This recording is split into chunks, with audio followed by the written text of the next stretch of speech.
yesterday we have discussed about the judiciary. Judiciary में क्या पढ़ा था हमने?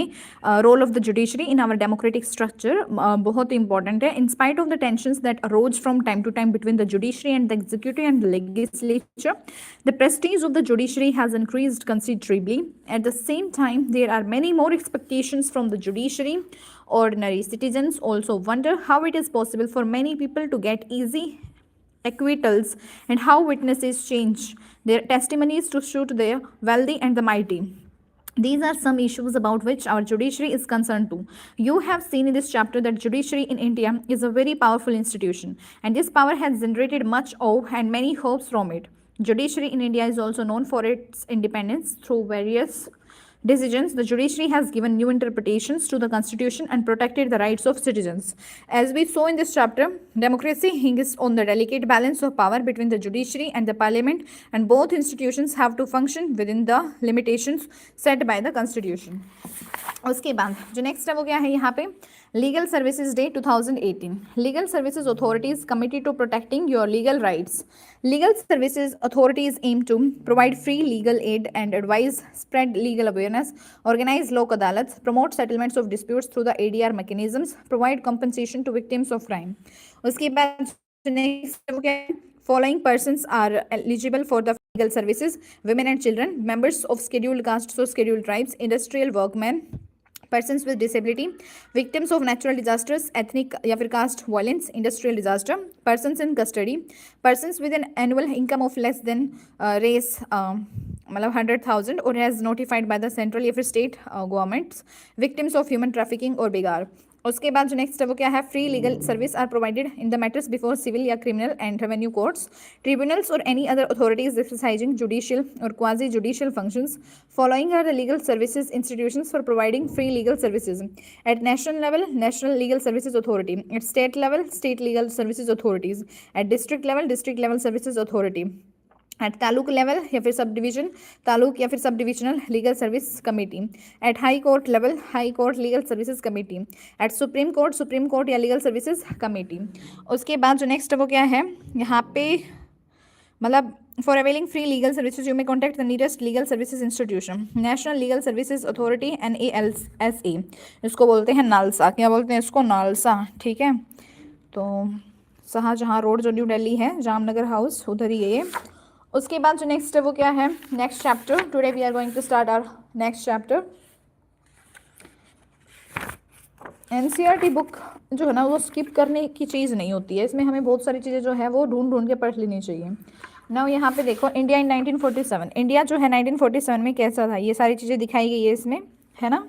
उसके बाद यहाँ पे जो है ये Pakistan, entire Sindh, Baluchistan, NWFP, greater part of the Punjab and Bengal, क्या है ये? बहवालपुर स्टेट, है ना. और फिर जो है इंडियन नेटिव स्टेट्स, ये सारी चीज़ें जो है वो दिखाई गई हैं. उसके बाद देखो अब हम फेडरलिज्म का स्टार्टिंग करते हैं. तो फेडरलिज्म हम पढ़ने जा रहे हैं. Look at the political maps on the next 2 pages of India 1947 and 2017. They have changed dramatically over the years. Boundaries of states have changed, names of states have changed, and the number of states has changed. When India became independent, we had a number of provinces that the British government had organized only for the administrative convenience. Then a number of princely states merged with the newly independent Indian Union. These were joined to the existing provinces, and this is what you see in the first map. Since then, boundaries of states have been reorganized many times. During this entire period, not only did boundaries of states change, but in some cases even their names changed according to the wishes of the people of those states. And thus Mysore changed to Karnataka and Madras became Tamil Nadu. The maps show these legal scale changes that have taken place in the span of over 70 years. In a way, these maps also tell us the story of functioning of federalism in India. After studying this chapter, you will be able to understand the following: what is federalism and the federal provision in the Indian Constitution, and the issues involved. Pre-board of which class? What is federalism and the federal provisions in the Indian Constitution, and the issues involved in the relations between the center and the states, and the special provisions for the certain states having a distinct composition and historical features. 10th, which subject? SST. if it is SST. So today in the morning I have discussed a question paper. वो paper जो है बिल्कुल as it is जो है important question से ही भरा हुआ है, तो आप उसको एक बार चेक कर लो कि कैसा मतलब सेक्शन क्या होंगे, कैसा पैटर्न होगा, everything you can see from that. ठीक है, उसके अलावा मैंने पीछे एक और हमने pre board 1 and pre board 2 मतलब डिस्कस कराया है, आप देख लो उसको। What is federalism? Yes, live session में मैंने डिस्कस कराया है आज सुबह ही, तो आपको मिल जाएगा लाइव वाला वीडियो भी।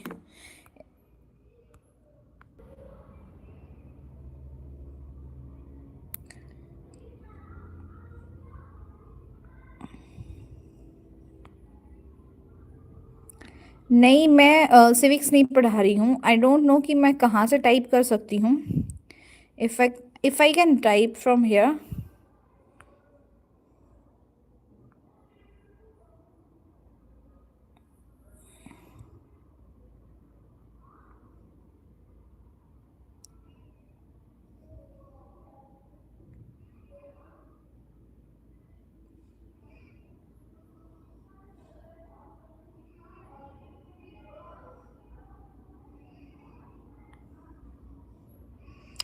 आई डोंट नो, इसमें लिखने का ऑप्शन नहीं आता, अदरवाइज मैं उसको वो कर देती, कमेंट में वो कर देती। चलो इस वीडियो के ना मैं उसमें डिस्क्रिप्शन में डाल दूंगी इसका, वो इसका जो डिस्क्रिप्शन होगा ना उसमें मैं बाद में डाल दूंगी जो लिंक है वीडियो का, तो आपको मिल जाएगा। ठीक है, उसके बाद हम बात कर रहे हैं अभी फेडरलिज्म की। तो फेडरलिज्म में सिंपल इसका मतलब ये होता है distribution of powers and division of works.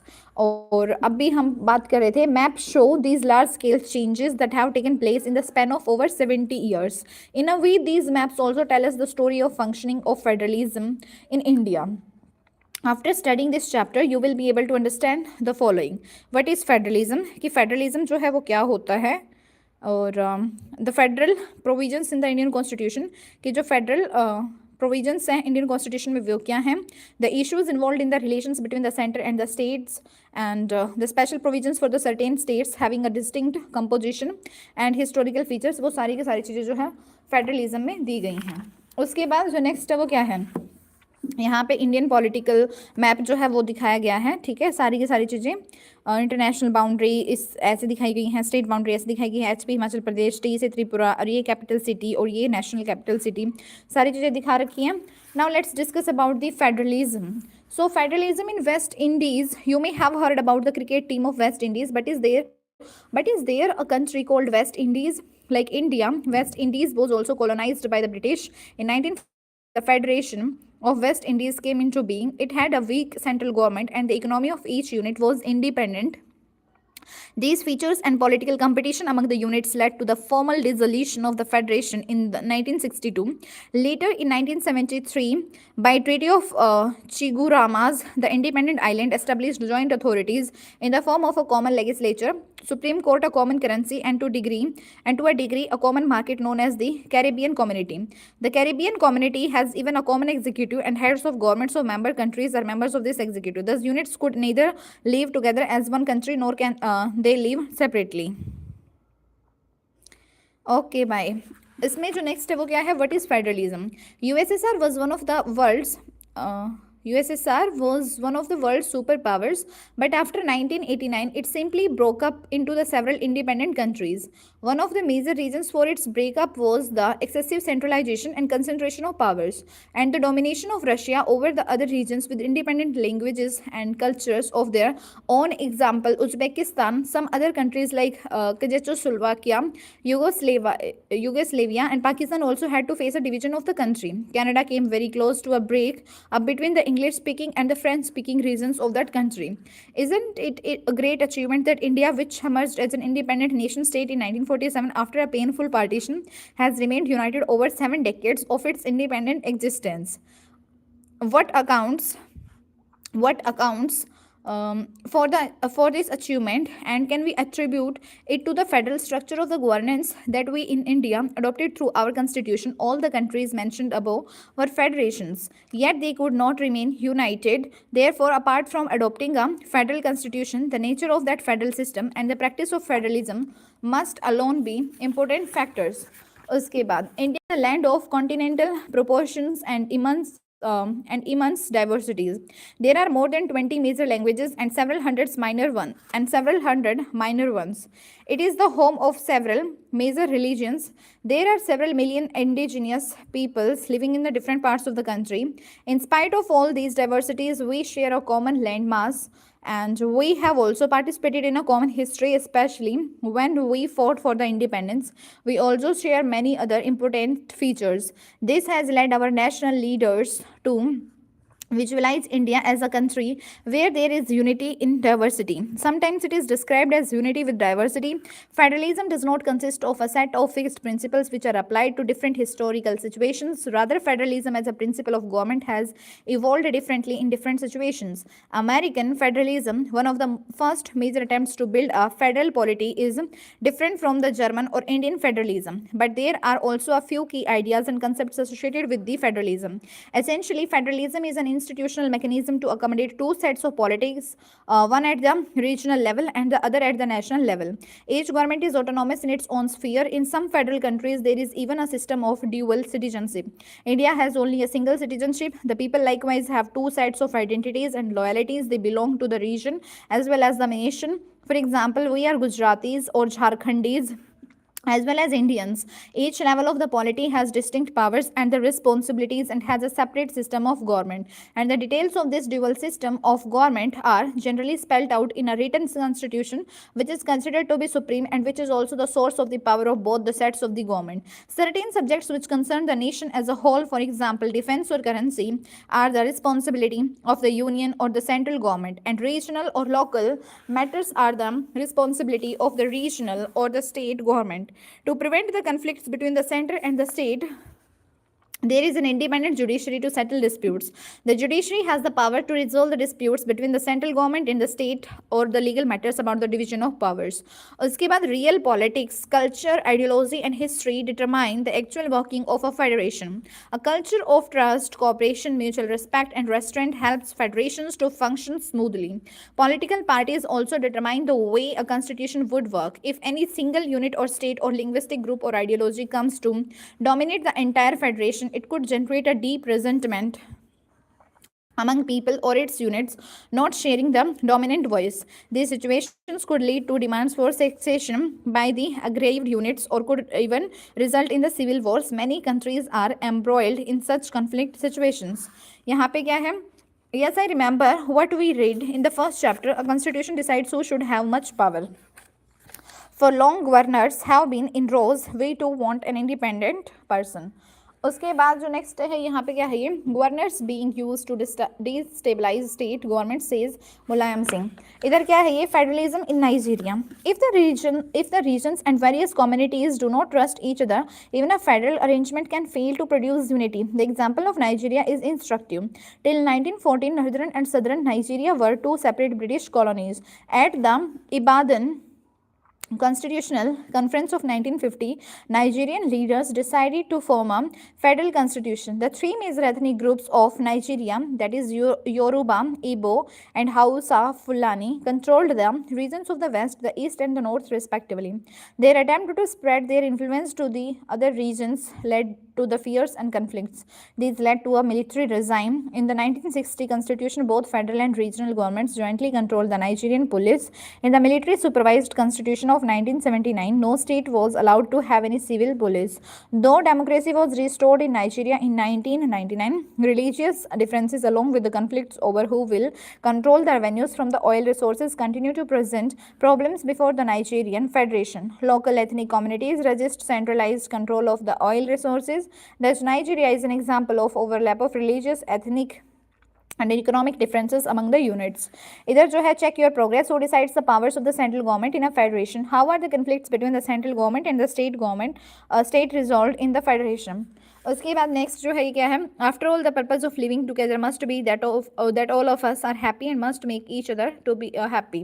इधर क्या है, ये federalism in the Indian constitution. Even before independence most leaders of our national movement were aware that to govern a large country like ours it would be necessary to divide the powers between the provinces and the central government.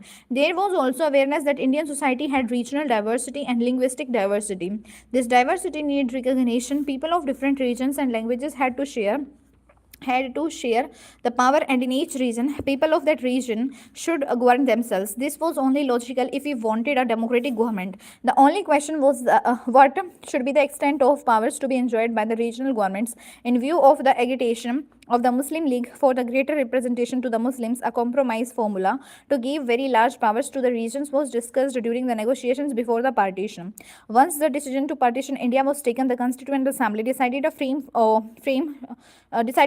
government that would be based on the principles of unity and cooperation between the center and the states and separate powers to the states.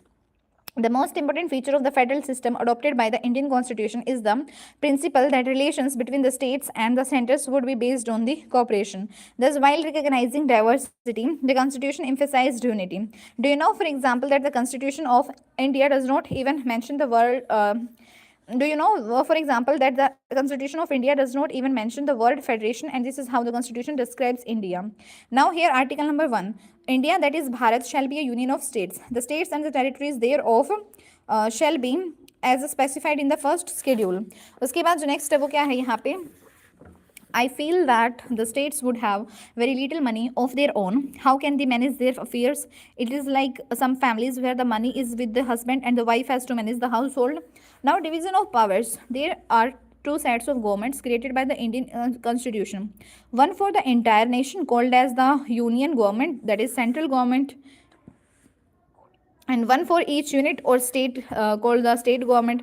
Both of these have a constitutional status and clearly identified area of activity. If there is any dispute about which powers come under the control of the union and which under the states, this can be resolved by the judiciary on the basis of the constitutional provisions, and the constitution clearly demarcates subjects which are under the exclusive domain of the union and those under the states. Study the chart given on the next page carefully. It shows how powers are distributed between the center and the states. One of the important aspects of this division of the power is that economic and financial powers are centralized in the hands of the central government by the constitution, and the states have immense responsibility but very meager revenue sources. Now check your progress. Do you think that there is need for the mentioning residuary powers separately? Why? Why do the states feel dissatisfied about the division of the powers?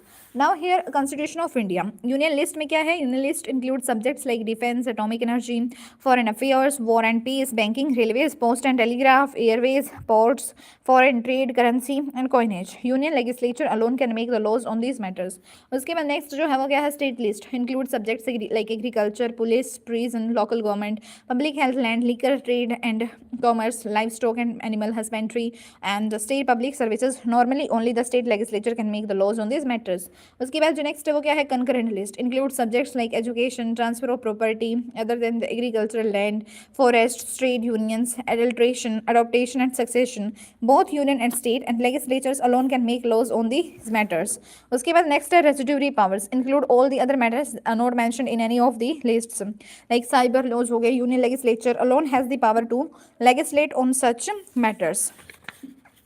आगे जो next है इधर ये क्या है? Let me tell my honourable friends in the house that the drift in all the constitutions has been towards the centre because of the circumstances that have now come into being, that the states have become federal or unitary welfare states from being police states, and the ultimate responsibility as for the economic well-being of the country has become the paramount responsibility of the center. Now T.T. Krishnamachari, ये 25 नवंबर 1949 की चीज़ें हैं. इधर जो है ये क्या है? Federalism with the strong central government. It is generally accepted that the Indian constitution has created a strong central government. India is a country of continental dimensions with immense diversities and social problems, and the framers of the constitution believed that we required a federal constitution that would accommodate diversities, but they also wanted to create a strong center to the stem disintegration and bring about the social and political change. It was necessary for the center to have such powers because India at the time of independence was not only divided into provinces created by the British, but there were more than 500 princely states which had to be integrated into the existing states, or new states had to be created. Now let me tell my honorable friends in the house that the drift in all the constitutions has been towards the center because of circumstances that have now come into being, that the states have become federal or unitary welfare states from being police states, and the ultimate responsibility as for the economic well-being of the country has become the paramount responsibility of the center. Besides the concern for the unity, the makers of the constitution also believed that the socio-economic problems of the country needed to be handled by a strong central government in the cooperation with the states. Poverty, illiteracy, and inequalities of wealth were some of the problems that required planning and coordination. Thus, the concerns for the unity and development prompted the makers of the constitution to create a strong central government. Let us look the important provisions that create a strong central government. The very existence of a state, including its territorial integrity, is in the hands of the parliament, and the parliament is empowered to form a new state by the separation of territory from any state or by uniting two or more states. It can also alter the boundary of any state or even its name. The constitution provides for some safeguards by way of securing the view of the concerned state legislature. The constitution has certain very powerful emergency provisions which can turn our federal polity into a highly centralized system once emergency is declared. During an emergency, power becomes lawfully centralized. Parliament also assumes the power to make laws on the subjects within the jurisdiction of the states. I now understand why our constitution is not only about borrowing from the others, it must have designed federalism according to our needs. Even during normal circumstances, the central government has very effective financial powers and responsibilities. In the first place, items generating revenue are under the control of the central government. Thus, the central government has many revenue sources, and the states are mostly dependent on the grants and financial assistance from the center. Secondly, India adopted planning as the instrument of rapid economic progress and development after independence. Planning led to considerable centralization of economic decision making, and planning commission appointed by the union government is the coordinating machinery that controls and supervises the resources management of the states. Besides, the union government uses its discretion to give grants and loans to the states. This distribution of economic resources is considered lopsided and has led to the charges of discrimination against states ruled by an opposition party. As you will study later, the governor has certain powers to recommend dismissal of the state government and the dissolution of the assembly. Besides, even in normal circumstances, the governor has the power to reserve a bill passed by the state legislature for the assent of the president. This gives the central government an opportunity to delay the state legislation and also to examine such bills and veto them completely. There may be occasions when the situation may demand that the central government needs to legislate on the matters from the state list. This is possible if the move is ratified by the Rajya Sabha, and the constitution clearly states that the executive powers of the center are superior to the executive powers of the states. Furthermore, the central government may choose to give instructions to the state government, and the following extract from an article of the constitution makes this clear. Now, Article 257 ka clause 1, the executive power of every state shall be so exercised as not to impede or prejudice the exercise of the executive power of the union, and the executive power of the union shall extend to the giving of such directions to a state as may appear to the government of India to be necessary for that purpose. Now here, the central government appears to be all powerful. Don't the states complain about it? Here you have already studied in the chapter on executive that we have an integrated administrative system, and the all India services are common to the entire territory of India, and officers chosen for these services serve in the administration of the states. There's an IAS officer who becomes the collector, or an IPS officer who serves as the commissioner of police, are under the control of the central government. State can neither take disciplinary action nor can they remove these officers from the service. Now here, Article 33 and Article 34 authorize the parliament to protect persons in the service of the union or a state in respect of any action taken by them during the martial law to maintain or restore order. These provisions further strengthens the power of the union government. The Armed Forces Special Powers Act has been made on the basis of these provisions, and this act has created tensions between the people and the armed forces on some occasions. Now check your progress. Give two reasons for the claim that our constitution has a unitary bias. Do you think that a strong center makes the states weak and strong states will weaken the center? Now here, conflicts in the India's federal system. So in the previous sections, we have seen that the constitution has vested very strong powers in the center. Thus, the constitution recognizes the separate identity of the regions and yet gives more power to the center. Once the principle of identity of the state is accepted, it is quite natural that the states would expect a greater role and powers in the governance of the state and the country as a whole. This leads to various demands from the states from time to time. States have demanded demanded that they should be given more powers and more autonomy. This leads to tension and conflicts in the relations between the center and the states. While the legal disputes between the center and the states or between the states can be resolved by the judiciary, demands for autonomy are of political nature and need to be resolved through the negotiations. Now, center state relations. The constitution is only a framework or a skeleton. Its flesh and blood is provided by the actual process of politics. Hence federalism in India has to a large extent been influenced by the changing nature of the political process. In the 1950s and early 1960s, the foundation of our federalism was laid under the Jawaharlal Nehru. It was also a period of Congress dominance over the center as well as the states. Except on the issue of formation of new states, the relations between the center and the states remained quite normal during this period, and the states were hopeful that they would be making progress with the help of the grants in aid from the center. Besides, there was considerable optimism about the policies of socio-economic development designed by the center. In the middle of the 1960s, Congress dominance declined somewhat, and in a large number of states, opposition parties came to power. It resulted in demands for greater powers and greater autonomy to the states. In fact, these demands were a direct fallout of the fact that different parties were ruling at the center, and in many states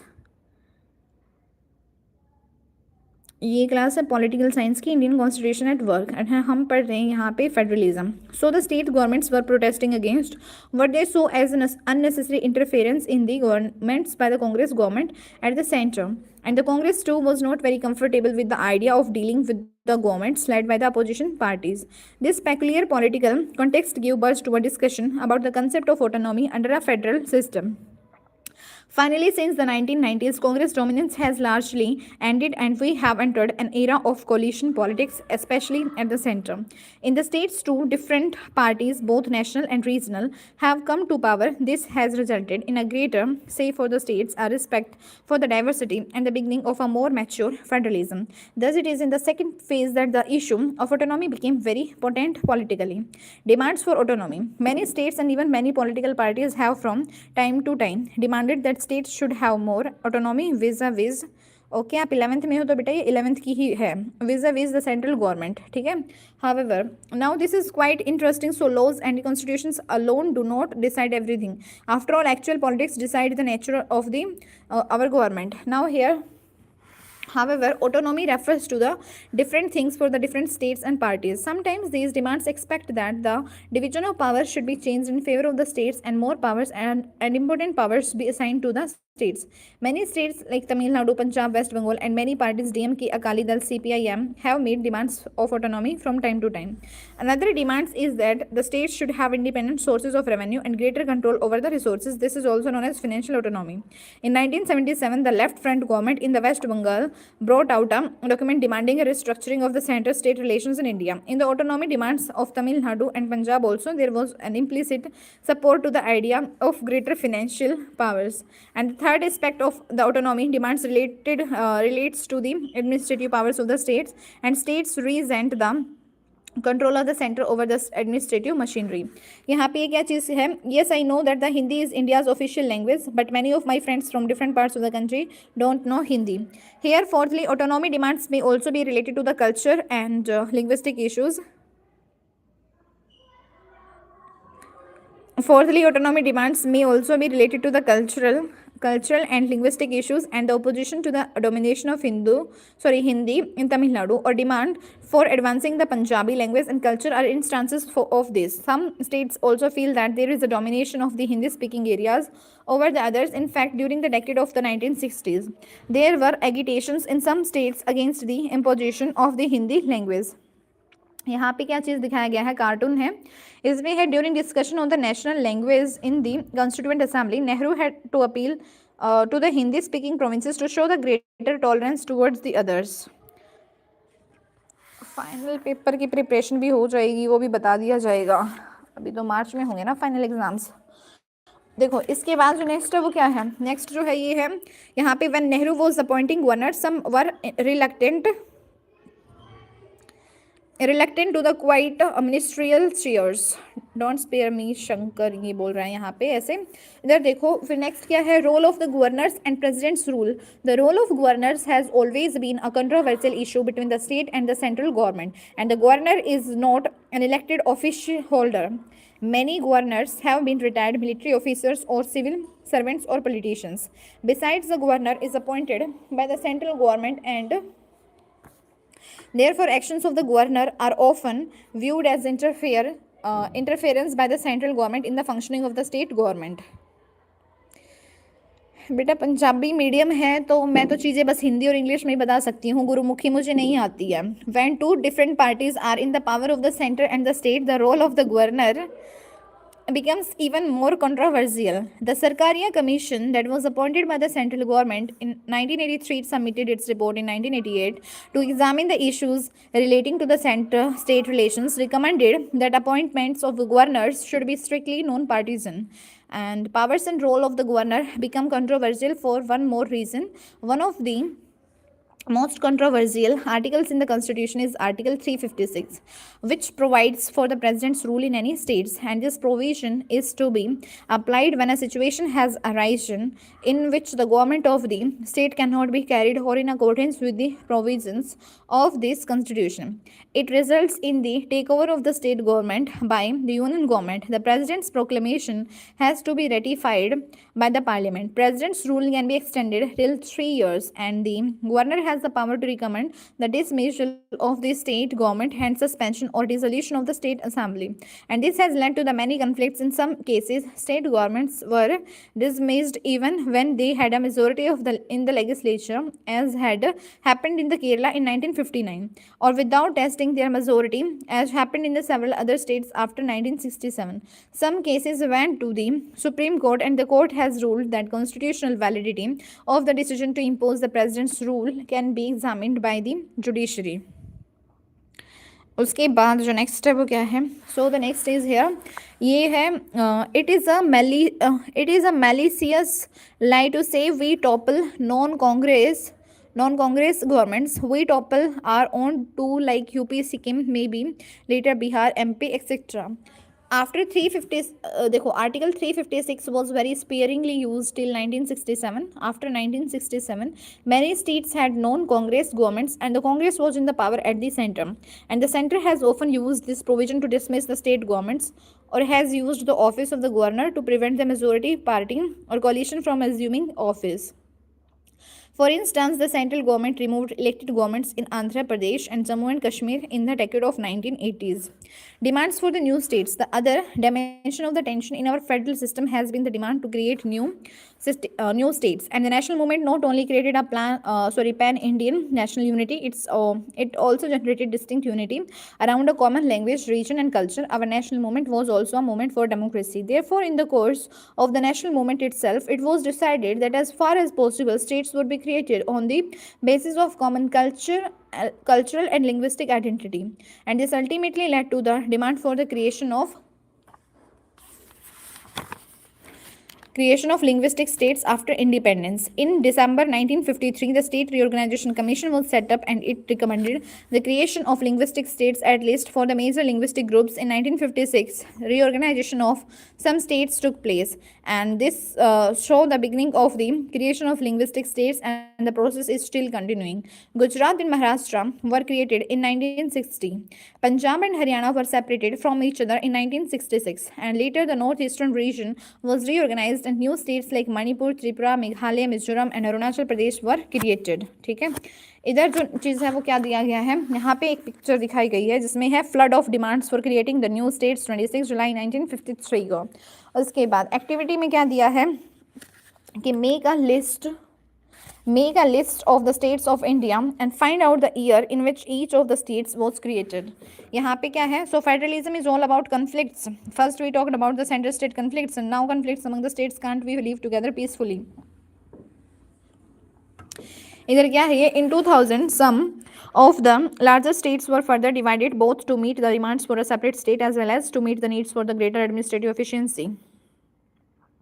Thus, Madhya Pradesh, Uttar Pradesh and Bihar were divided to create 3 new states. They were Chandigarh, they were Chhattisgarh, Uttarakhand, and Jharkhand respectively. In 2014, the state of Telangana was formed by dividing Andhra Pradesh. Some regions and linguistic groups are still struggling for the separate statehood, like Vidarbha in Maharashtra.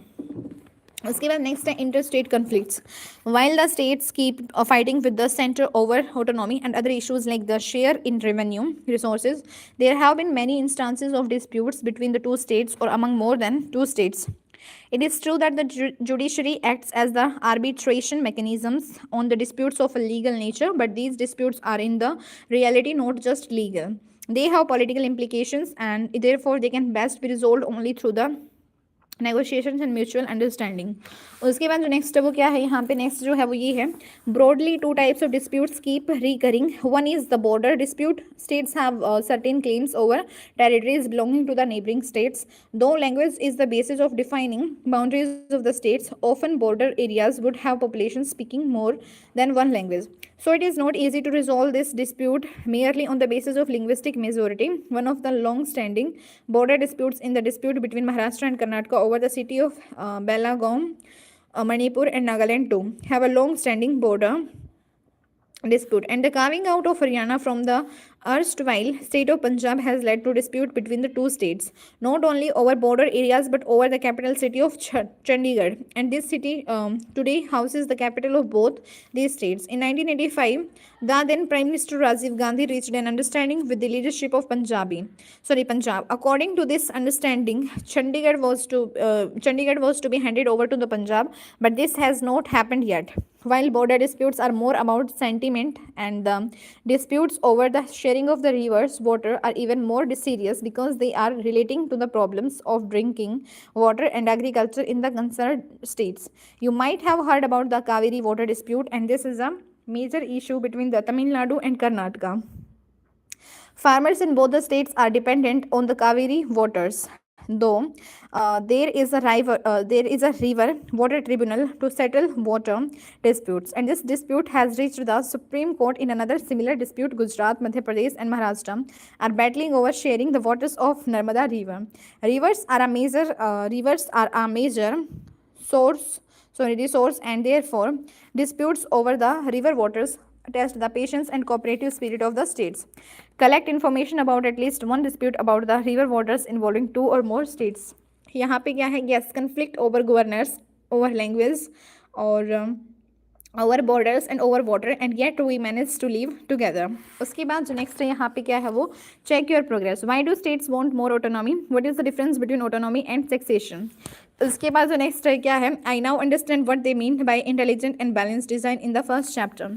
यहाँ पे है special provisions. The most extraordinary feature of the federal arrangement created in India is that many states get a differential treatment. We have already noted in the chapter on the legislature that the size and population of each state being different, an asymmetrical representation is provided in the Rajya Sabha. While ensuring minimum representation to each of the smaller states, this arrangement also ensures that larger states would get more representation. In the case of division of powers too, the constitution provides a division of powers that is common to all the states, and yet the constitution has some special provisions for the some states given their peculiar social and historical circumstances. Most of the special provisions pertain to the northeastern states, Assam, Nagaland, Arunachal Pradesh, Mizoram, etc., largely due to their sizable indigenous tribal population with a distinct history and culture. However, these provisions have not been able to stem alienation and the insurgency in the parts of the region. Special provisions also exist for the hilly states like Himachal Pradesh and some other states like Andhra Pradesh, Goa, Gujarat, Maharashtra, Sikkim and Telangana. Now, Jammu and Kashmir, the other states which had a special status was Jammu and Kashmir. Article 370. Jammu and Kashmir was one of the large princely states which had the option of joining India or Pakistan or remaining independent. However, immediately after independence in October 1947, Pakistan sent tribal infiltrators from its sides to capture Kashmir, and this forced the Maharaja Hari Singh to ask for the Indian help and acceded to the Indian Union. Many of the Muslim majority areas in the western and eastern parts joined Pakistan, but Jammu and Kashmir was an exception. Under these circumstances, it was given much greater autonomy by the constitution. According to the Article 370, the concurrence concurrence of the state and concurrent lists. This was different from the position of the other states. In the case of the other states, the division of power is as listed.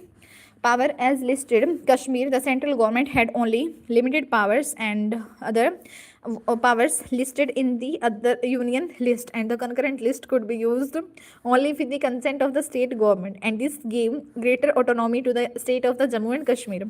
Earlier, there was a constitutional provision that allowed the president, with the concurrence of the state government, to specify which parts of the union list should apply to the state, and the president had issued two constitutional orders in concurrence with the government of Jammu and Kashmir, making large parts of the constitution applicable to the state.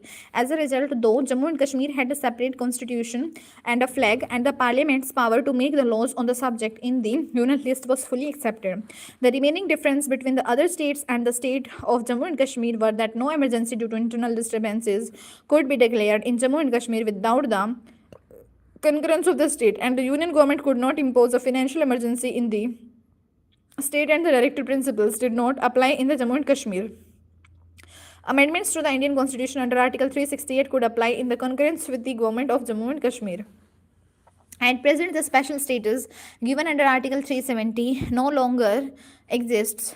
By the Jammu and Kashmir Reorganization Act 2019, the state has been bifurcated into two union territories, visualizing Jammu and Kashmir and Ladakh, and the new arrangements has come into effect from the 31st October 2019. Now, उसके बाद इसका एक बार हम conclusion और देख लेते हैं. So, federalism is like a rainbow, which where each color is separate yet together they make a harmonious pattern. Federalism has to be continuously maintain a difficult balance between the center and the states. No legal or institutional formula can guarantee the smooth functioning of a federal polity. Ultimately, the people and the political process must develop a culture and a set of values and virtues like mutual trust, toleration, and a spirit of cooperation. Federalism celebrates both unity as well as diversity. National unity cannot be built by streamlining differences. Such forced unity only generates greater social strife and alienation, and tends finally to destroy the unity. A responsive polity sensitive to diversities and to the demands for the autonomy can alone be the basis of a cooperative federation. उसके बाद जो next है वो क्या है, यहाँ पे next जो चैप्टर है वो होगा local governments. So we will be discussing this chapter in the next video. Thank you so much for watching and stay connected.